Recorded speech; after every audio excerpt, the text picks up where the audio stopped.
Hi hello வணக்கம். நான் உங்கள் லட்சு. இப்போ பார்த்தீங்கன்னா, தமிழ்நாட்டில் நடக்கக்கூடிய அதிரடி மாற்றங்களை பார்க்கும்போது, தமிழ்நாட்டில் பொறுப்பேற்ற திரு ஜோசப் விஜய் அவர்கள் சிஎம்மாக பொறுப்பேற்றுட்டார்.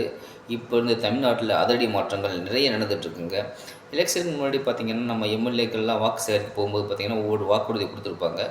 ஜெயிச்சதுக்கப்புறம் பார்த்திங்கன்னா, அது நன்றி சொல்லக்கூட போக மாட்டாங்க. ஆனால் இப்போ பார்த்திங்கன்னா, தமிழகத்தில் இருக்கிற ஜெயிச்ச எல்லா எம்எல்ஏக்களுமே சட்டசபை பதவியேற்ற பின்பு அவங்க வந்து அந்த தொகுதியில் போய் அதாவது எலெக்ஷனில் கேம்பெயின் செய்யும்போது, வாக்கு கேட்கும்போது என்னென்ன குறைகள் சொல்லியிருந்தாங்களோ, அதை மறுபடியும் போட்டு கேட்டுட்டு அதை சரி செஞ்சுட்டு வந்துட்டுருக்காங்க. ஆமாங்க, இப்போ டிவிகே இருக்கிற அனைத்து எம்எல்ஏக்களும் அந்தந்த தொகுதியில் போய் அந்த பொதுமக்களை சந்தித்து அவங்களுடைய குறைகளெல்லாம் இப்போ சரி செஞ்சு வந்துட்டுருக்காங்க.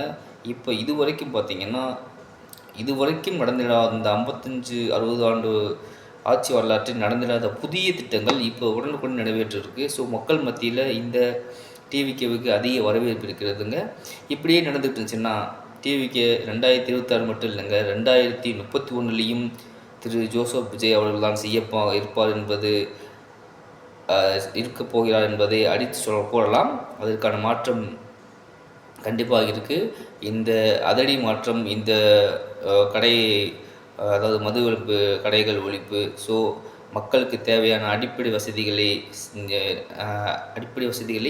நிவர்த்தி செஞ்சு வச்சுட்ருக்காங்க. இதே நடந்துச்சுன்னா அடுத்தடுத்து அவரை 2036 சிஎம் ஆவதை யாரும் தடுக்க முடியாது. வெற்றி நிச்சயம்.